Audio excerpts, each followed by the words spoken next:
Where's it all?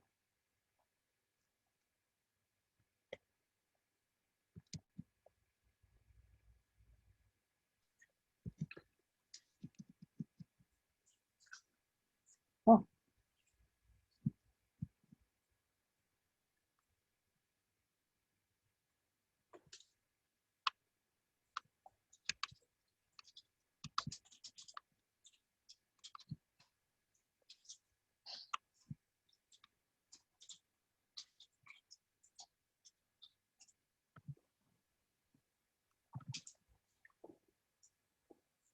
Shalom Aleichem, Rabbi Belovski.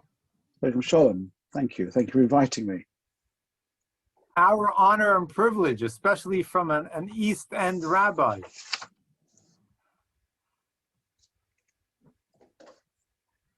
What's the format, Rabbi Karlbach? Adrian Cohen should be joining in a second. We start off, he makes an introduction. We then say Tilim for all those Cholim. And then we have the honor and privilege of hearing a profound and deep lecture and shir from Rabbi Belovski. Right. I see. And engaging as well. Engaging as well.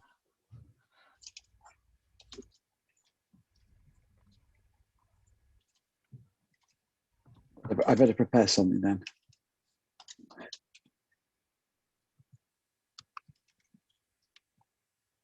I'm sure with all your years of experience, it doesn't take too long. I wouldn't like to disabuse you of that. But anyway, I imagine you want to wait a few moments. Yes, we're going to wait till Adrian joins. I'm not sure.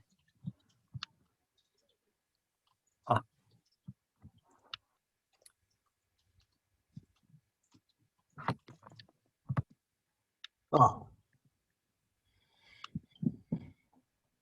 Hello, Adrian. So I'm a little bit late. Hello, Rabbi Belovski. Adrian. Rabbi. Good of you to dress for the occasion. Thank you. Yeah. Work gets around, does it? Yes. We've met Rabbi Karlbach before, but you're both very close to each other on the screen anyway. Yes, that's right. Well, on your screen anyway. We've not met before, as far as I remember. Very good. Should we, first of all, to welcome you and to welcome Rabbi Karlbach, of course, and everybody else who's joined us. People do tend to join a little bit late as well. So I think, without more ado, it's okay. Rabbi Karlbach, if you could read us in the recitation of the Kapitelach of Tehillim, we should get going, and then we'll go to Rabbi Belovski. Okay, we're going to say Tehillim, the 2 Kapitelach of Tehillim, Kuf Chaf Aleph 121 and Kuf Lamet. Shira Malis is a Eina Rimaynya Vayazri. Ilmata Sana El Harim Menya Vayazri.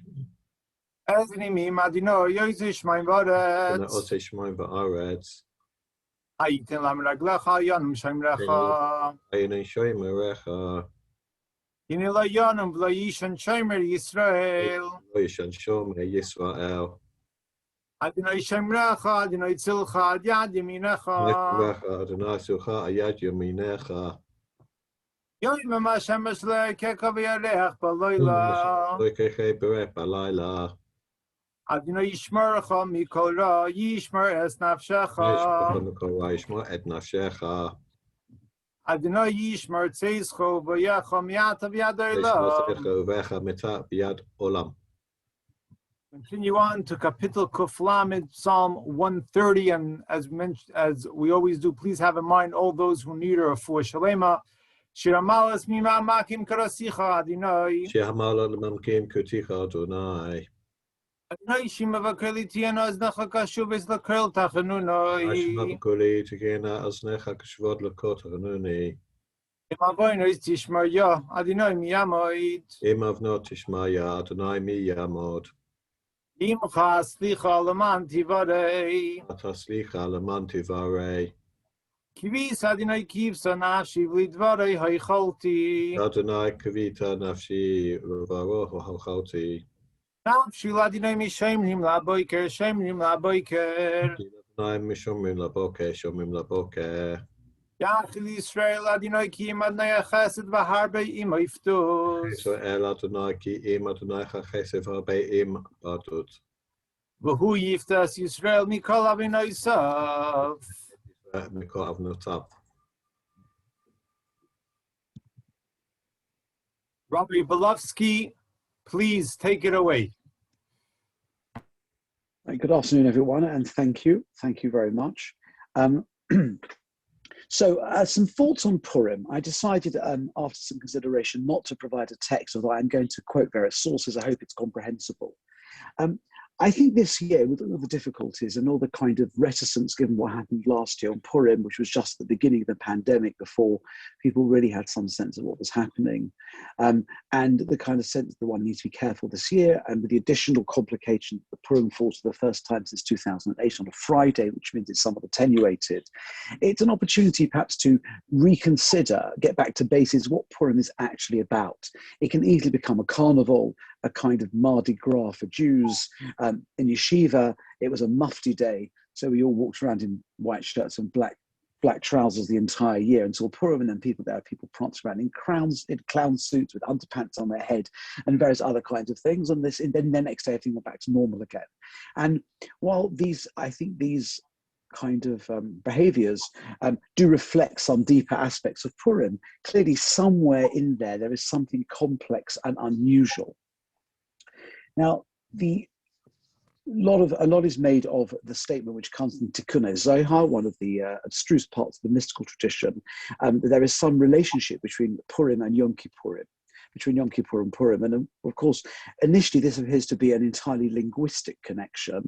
There is no obvious connection between the word kapara, which means atonement, Yom Kippur, and Purim, which is, pur is a Persian word, a loan word that appears in the Megillah to mean lots. So we might have an opportunity near the end to come back and think about what that might mean. But in the meantime, let's try and get into the nuts and bolts of what Purim is actually about. I think the first thing to say is that the Shabbos that just passed, the Parsha Zohar, which is one of the four parashas, special Shabbos at this time of the year. Zohar is the passage from near the end of the book of Devarim, which requires us to remember the evil of Amalek and to blot it out. There's a famous tension, a famous paradox there. As those who are fortunate to be in a shul last Shabbos will have heard the section read. It's always read on the Shabbos before Purim, and this sets the scene. Purim is very much about thinking about Amalek. Amalek, the historic arch enemy of the Jews who attacked us when we come out of Egypt. And while there are no Amalekites, formal Amalekites today, there are Amalekite traits that we can identify perhaps in others, and if we're, I think, honest in ourselves as well. And while there is a real mitzvah of Mechias Amalek, of eliminating Amalek, whatever that might mean, some might say it only applies in certain eras of history, some all the time, whatever it actually means in a halachic sense, in a conceptual sense, Purim very much is about this. This is why it's contrary to Purim. Zohar is read before Purim. It's done at this time of the year because Purim is a rabbinic fulfillment of the inversion of what Amalek brings to the world. With that in mind, let's look at a couple of, linguistic tropes. Now, the section from Devarim, from chapter 25, verses 17 to 19, which is Zohar, the passage I just mentioned. This passage goes like this. I won't read it all in Hebrew. Remember what Amalek did to you en route when you departed from Egypt. And here's the key phrase, Asher korecho baderech, who chanced upon you en route. That's the normal translation. And he attacked from behind the stragglers when you were tired and weak. And he, Amalek, did not fear God. And then it says, continues that when God eventually will settle in your land, and you will have some kind of what menucha means. There'll be some kind of you'll be ready to, as it were, to live in a settled way. And you shall obliterate the memory of Amalek from beneath the heavens. You shall not forget. That's the essence paraphrase. Let's go back to the core phrase, Asher korcho. You see, this doesn't just describe what they did, it describes an attitude, an approach to life. Korecho means chance upon you. That is why it's written like this, and the phrase of chance is quite deliberately chosen. Now, what does it mean to be a chancer in this regard? Now, Rashi is very troubled by this phrase, and he spends quite a lot of time offering explanations for this phrase. And there are a number of variants of ways of understanding this. So Rashi's first shot is Lashoin Mikre. It's about chance. That's why it's a reasonable translation to chance upon you, because it means something that happened by chance. We have a very strong understanding in Jewish life that nothing happens by chance. There are sequences of events that we may not understand. We may be deeply troubled by, but we never assume that they are meaningless. We may, and perhaps correctly very often, assume we cannot understand what the sequence of events is, what the meaning is, but we accept that there is a meaning. Things don't happen by chance. And even if it might take the whole of history to work out why these things happen, there is a meaning, there is a divine plan, and we are part of that divine plan. And Korecho Baderech is a subversion, the inversion, if you like, of everything that Judaism stands for. So this is not just chance, they were lucky, they were opportunists. It means also impurity. In halachic terminology, mikre, keri, means something. It means an emission. It means something. It means sexual impropriety. It means something which is wrong, and it means as well a lack of connectivity. When you think things happen for a reason, you connect things. When you think it happens by chance, you disconnect things. Appropriate intimacy within the Torah's framework is about connection, about relationship building. Inappropriate intimacy is about the self, about disconnection and personal pleasure. That is why I think the two things are linked. But then there is a further explanation about cooling. Rashi is struggling what the word exactly means, but if you cooled you en route, how would you read it as cooled? Perhaps one of Rashi's most famous parables, drawing from Midrash. He says, how is this? They came to fight you. All of the nations were trembling in fear. If you read the Song of the Sea, which appears only a little while before the narrative of the war against Amalek, in the middle of the book of Exodus, you see all the nations are fearful, and Amalek, they're not frightened of anything. They don't fear God. They don't make any connection between the success of the Bnei Israel and some divine force, because they live in a world of randomness, of chance. Why were they successful? Well, it just was. They were successful one day and tomorrow will be successful instead of them. That's the nature of the world. Not they see the world as a sequence of joined concepts, but instead it's by chance. So what they do, they take their chance, they attack, and although they fail, Moshula ambati roseches. This can be compared in a parable to a bath of boiling water. She'ein kol beri yochola leirei v'soichol. This is Rashi. That it's so hot, no one can get into it. So some crazy person comes and jumps into the water, afal pisha nichve, even though the person is scalded. Hikra oisa v'fnei acherim. The water's cooled for the next person who wants to get in the bath. It's quite a profound parable. The nimshal, the application of the parable, is obvious. That at this stage, there is a sense that the Bnei Israel are untouchable. Amalek dive in, they get very badly burned, but they then leave, as it were, an opportunity or an opening for others to do the same. Because, as it were, they rob the Bnei Israel of this special connective force, the sense that they have some unique relationship with the divine. So there's a lot of very complex tropes here, but they all come down to one thing, which is Amalek is not interested in the world of the divine. Amalek rejects the idea that there is a connection between the physical and spiritual world. They chance their relationships are about themselves rather than about building connections with others. They undermine the notion that somehow God is involved in the success of the Exodus and the subsequent events, and are willing, as it were, to show a way to others to experience the world the same way. It all really comes around the same point. And what is fascinating is that you see just this in the original war against Moloch. Actually, it's the very shortest Torah reading of the year is read on Purim morning, just before the Megillah, and it talks about the war against Amalek for the reasons which are perhaps now obvious. And right at the end of this very short passage, we're told that we should write this down, this should be written, and God actually says that he will blot out the memory of Amalek there. The language is slightly different. And it's a kiyod al kesio milchamo ba'amalek midor dor, that the hand is on the throne of God and is a permanent war against Amalek throughout generations. It's a very strange verse, particularly as it's written, kiyod al kes ko. The word for throne is kis-a, but it's written case with a letter missing. And the name of the God is also written partially. Says Rashi, again quoting earlier sources, that the throne of divine, the throne of God, the manifestation of God in this world cannot be complete while the Amalek ideology thrives. And now we understand why. Because Amalek is about rejecting the idea there's any relationship between what happens here and what happens up there. If there is any kind of spiritual dimension, it certainly has no relationship with what happens in this world. It's a seesaw. When Amalek are up, we are down, and when we are down, they are up. That's the nature of the experience. And as such, until the notion of Amalek is eradicated from the world, it will not be possible for God's throne, i.e. God's manifestation, to be complete. That's what's going on here. So now if we dive into the Megillah, we will see quickly that these tropes reappear. So in the 4th chapter,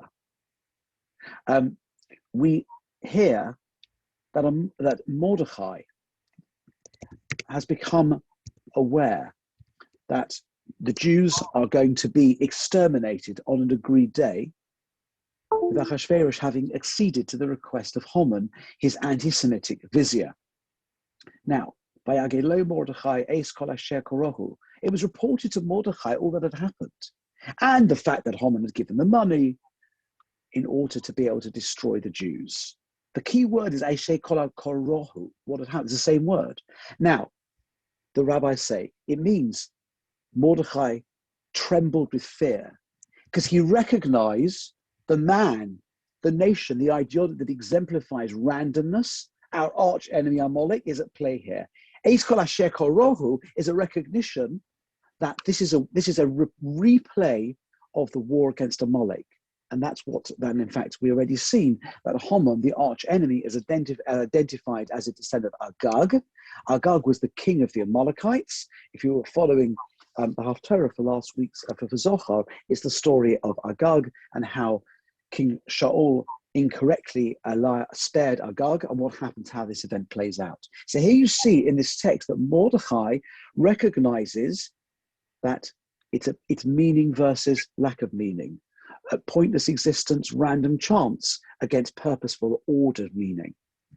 And a little later on, in the text, in fact, when Haman, the tables are turned, and he finds that he has to lead Mordechai on a horse through the streets, he's depressed, he's miserable, and he comes home and he discusses it with his wife and his family.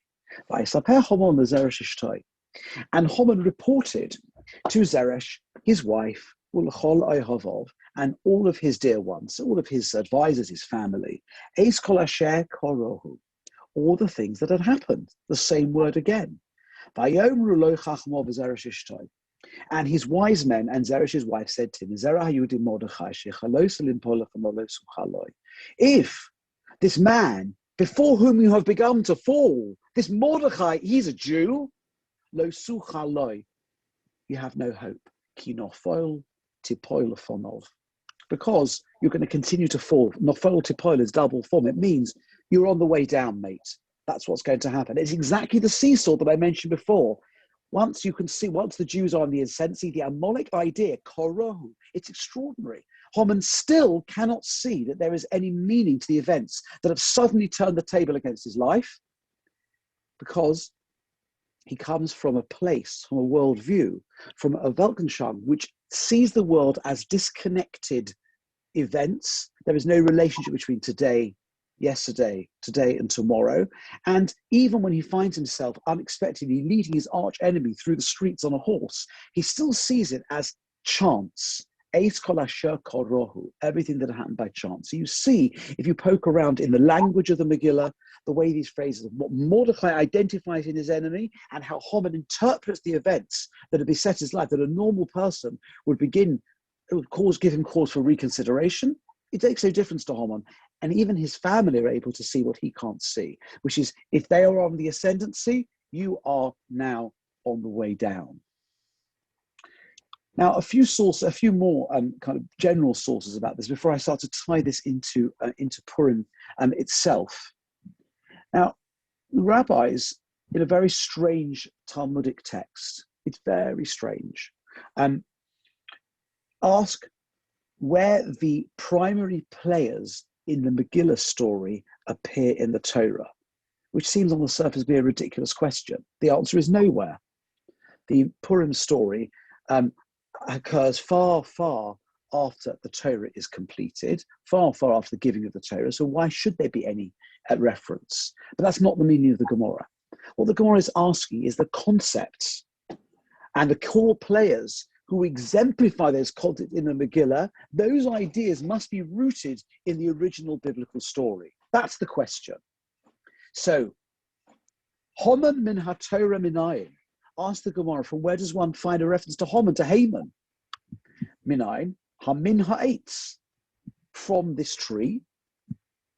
We'll come back to that in a moment. It's a play on words. The word hamin, which it has starts with an interrogative hey, means, did you eat from this fruit? You know the story from the Garden of Eden story. And the word Haman is just the same letter. It's not the same word. It's a play on words. It's not even the same word. Esther min haTorah minayin. And the Gemara persists. Where do you see Esther in the Torah? There's another one about Mordechai, which I'm not going to include. Quotes a verse near the end of the Torah, in the 31st chapter of Devarim. V'onechi haste astir. I will surely conceal my face. There will be moments of concealment. We call Hest upon him. Moments of concealment, of exile, where God's direct relationship with the Jewish people is not evident, and we will misinterpret God's absence, verses that we read just before Rosh Hashanah. What does this Gemara mean?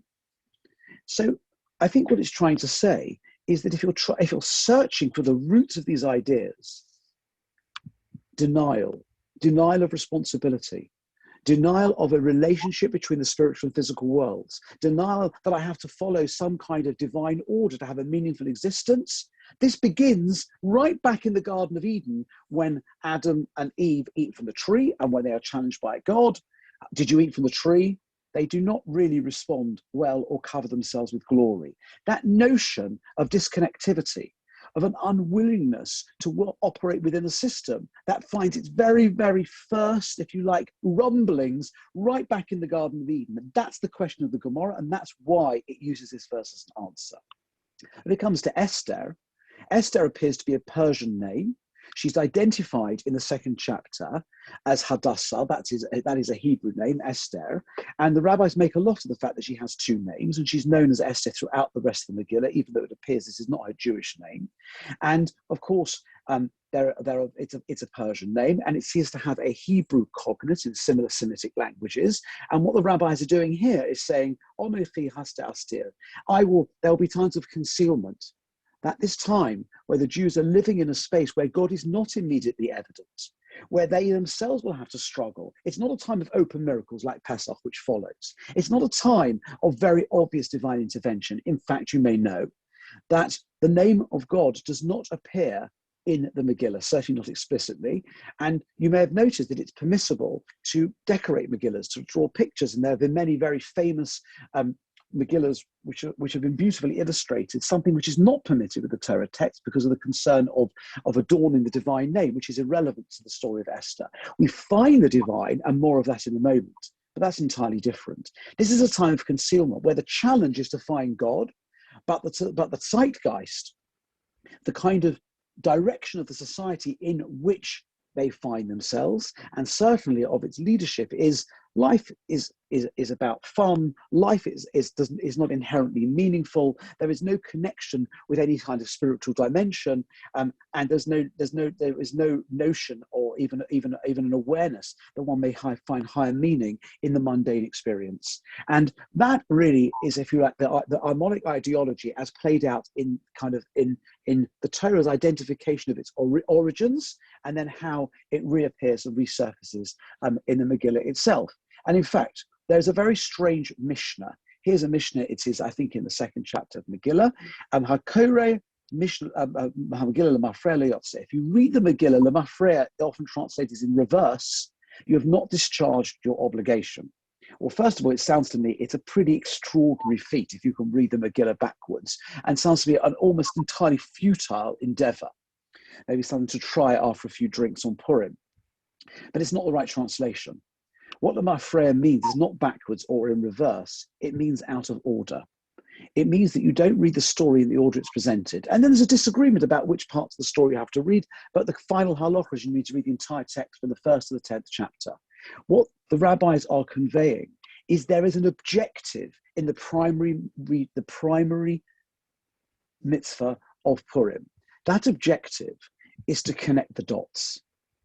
That the underlying Amalek ideology, which pervades the life of Haman, his objection to Mordechai, reflecting his Amalekite roots, and taking right back into, so if you like, anti-God behavior, right back in the Garden of Eden, is in a state of concealment to try to identify the divine, to see the hand of God. Something that seems like a bit of a hackneyed idea, but one which will be very familiar. And the Mishnah conveys that directly by saying that you must read the story in order. You need to think about the story. There's long gaps, although it isn't immediately obvious because we're familiar with the story. There are long gaps between the various stages, sometimes many years elapse between the episodes, from the story at the beginning to when Haman comes to power. When Haman comes to power to when he loses power is a matter of days, 2 or 3 months. But from the story until that point, there are years. It takes thought, bravery to piece the story together. And the purpose of reading the Megillah and reading it in order is to provide an opportunity to do that, which is a conceptual refutation of the very notion of Amalek, that even when the divine is not evident, we strive to find the divine. Whereas the role of Amalek is even when the divine is evident, we reject the concept of the divine. And they are two opposite poles. They are two opposites. They are worlds which are like ships passing in the night. And you will notice something. Jews don't really do zodiac signs in the way some people do. We're not really into astrology. But there are months, and those months Jewish months, and they do correspond to zodiac signs, which for my purpose simply gives us some sense as to what the theme of the month is.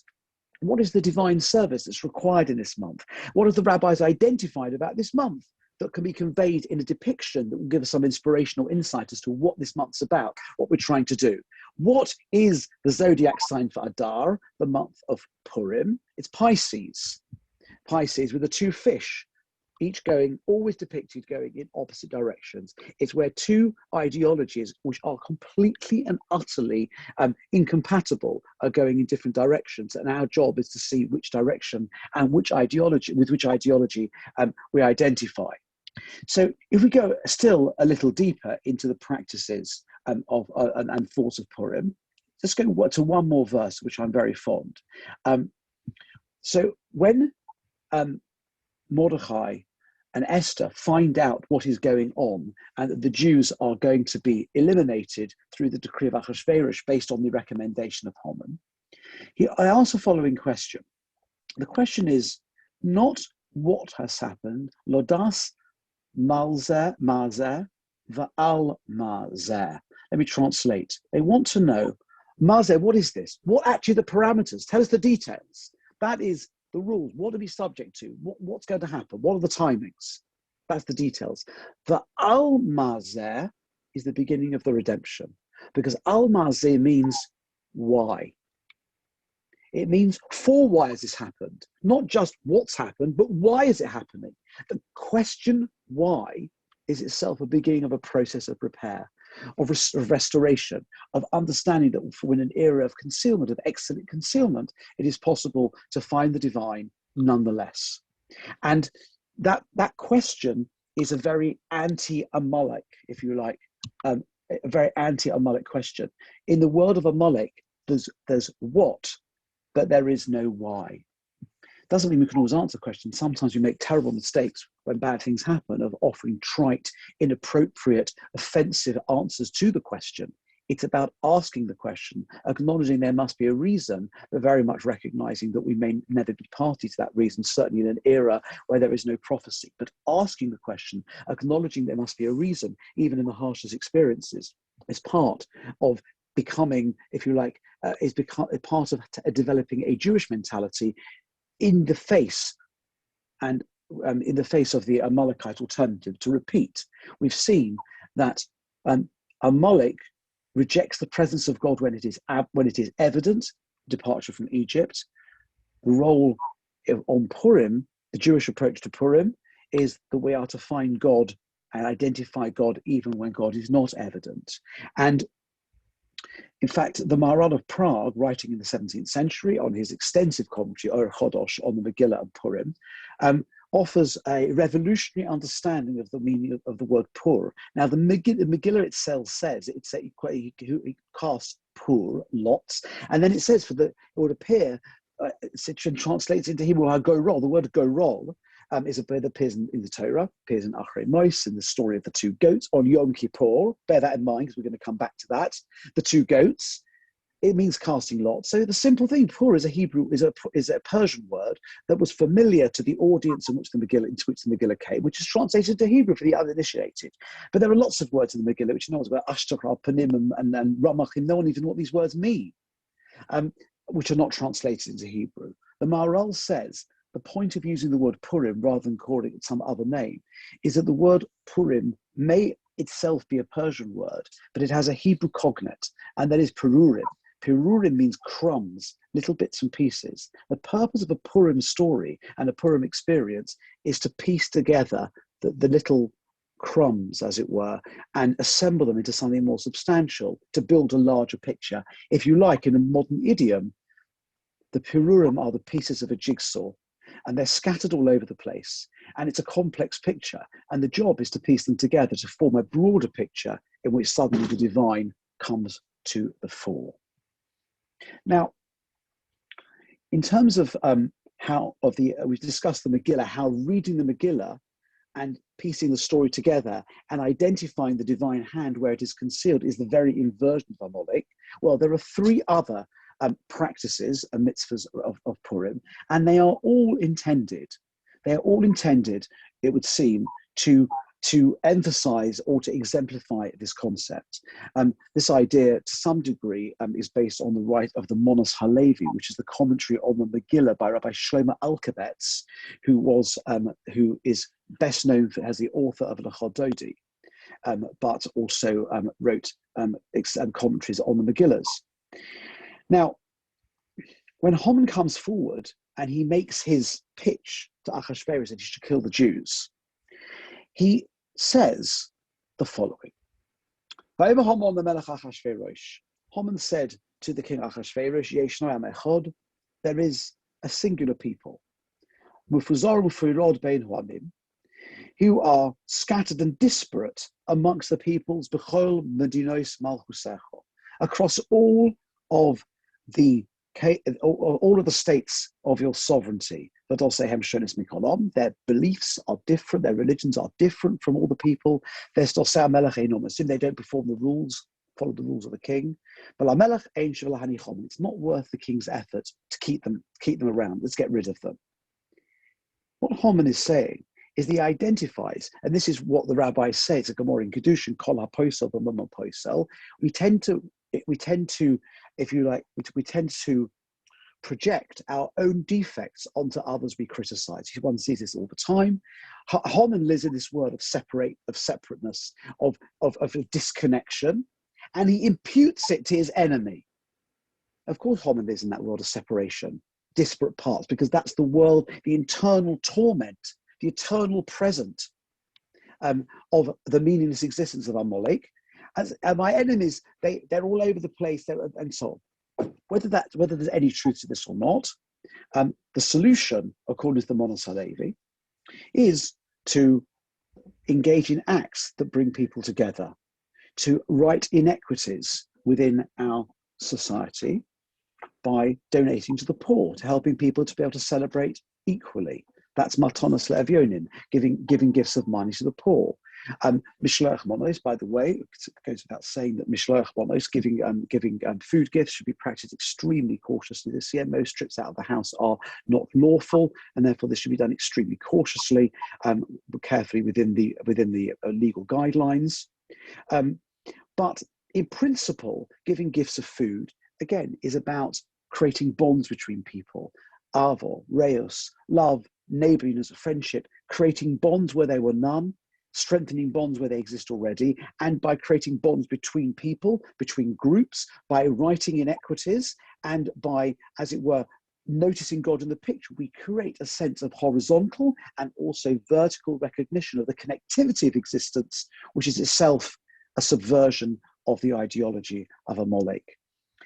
And finally, before I come to the kind of end remarks, there is the Purim Suda. The feast this year, Purim, as I said, has not fallen on Friday.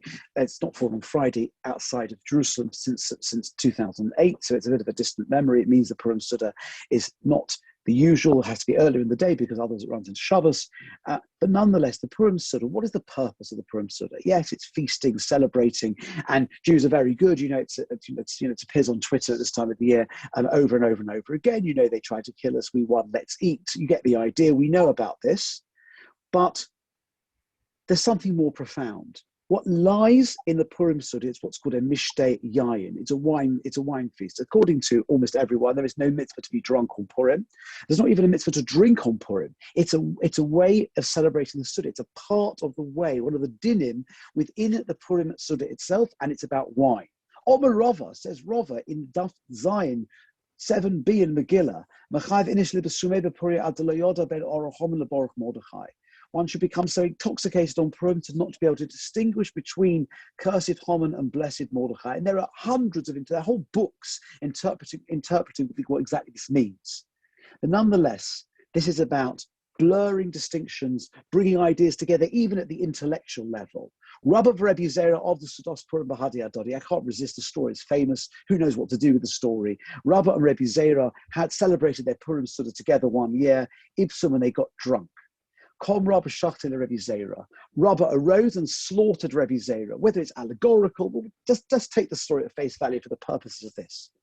L'mocha boy Rachme. The next morning, Rabbi gets up. He sees his friend is lying dead on the floor. He prayed for mercy and brought him back to life. The Shona, the following year, Omalei, so Rabbi said to Rabbi Zera, Purim Bahadi Adodi, would you like to come over and we'll have Purim Suda together? Omalei, so Rabbi Zera replied, Lo b'chol shata b'shata mizrachi nisa. Miracles don't happen all the time. I decline the invitation. So it's a good story. It's a good story. But what is this about drinking on Purim? So this can be answered by a story that was told by Rav Hutner, and it appears in the late Rav Hutner's writings in the Yiddish section near the back. And this is an adaptation, but it's a parable. Two friends meet, having not seen each other for many, many years. They've grown up together, they've been extremely close, but then they drifted apart, they've gone their separate ways. Many years later, they're in an inn. There's always an inn in these stories. They meet in an inn and they start to catch up and they hug each other and they're so excited to see each other. The problem is that 5 minutes later, the wagon driver says, "Look, it's time to go." And he goes, we have to go. So they buy a bottle of whiskey at the bar, they give it to the wagon driver. The wagon driver is very happy, drinks his bottle of whiskey, and he sleeps till the morning. In the meantime, the friends have the entire night to catch up, and then in the morning they go their separate ways. During the year, the ultimate experience, the fragmentation that Purim tries to reverse, exists internally within us as well. The disconnect between the physical and spiritual, between the various parts of ourselves. And at the end of the Jewish year, the very, very last, if the year starts at Pesach, the very last celebration, the very last detail of ritual observance of the festival cycle is the Purim Suda. And at the Purim Suda is the moment when we can reconcile our physical and spiritual parts that have been distant for the whole year, which don't always work in alignment, in harmony with each other. A little bit of appropriately deployed alcohol gives us a chance, as it were, for these old friends who have been missing each other some while, to catch up. It's all about connection. So just to kind of finish, I know we're just at the end of the time. I think this year falls perhaps a kind of an opportunity. These are ideas that may be familiar, but I haven't taught them for some time. And I actually wrote this shir, I can't believe it, actually its original version almost 20 years ago. And the ideas, when I come back to them, never fail to resonate. The importance of devoting time to connection. This year, some sorts of connections are not permitted. Many of us, including, we're used to having 30, 40 people for Purim, so this year it'll be just our family, and that's what, if those who are having Purim, so I'm sure that's what you'll be doing as well. Many of the kind of celebratory aspects are not possible, they're not safe, they're not lawful, and it behoves all of us to be extremely scrupulous about the way we celebrate Purim, to be lawful, to be seen to be lawful, and to keep everyone safe. It's an opportunity to think about what the core ideas of Purim really are, and connection is with God, with each other, and with ourselves. And it's possible to experience those moments of Purim by a cautious and thoughtful application of the mitzvahs, which this year we're going to do in different ways. They're smaller, they're more scaled down, they're more back to basics.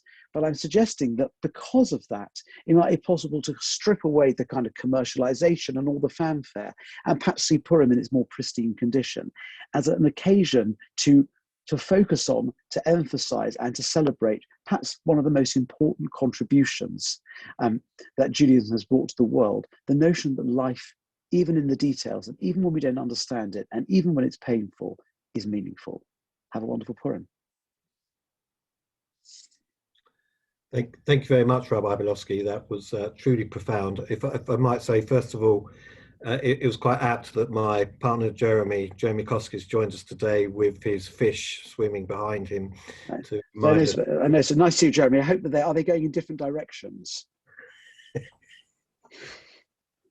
The people who listen know Jeremy and I were at primary school together. So we were the two long friends meeting at the inn. Yes. Yeah. They will swim in opposite directions now. This would explain a lot. I was also going to say also, Joe, I assume we're going to be tanked up on Purim then. Yeah. Yeah.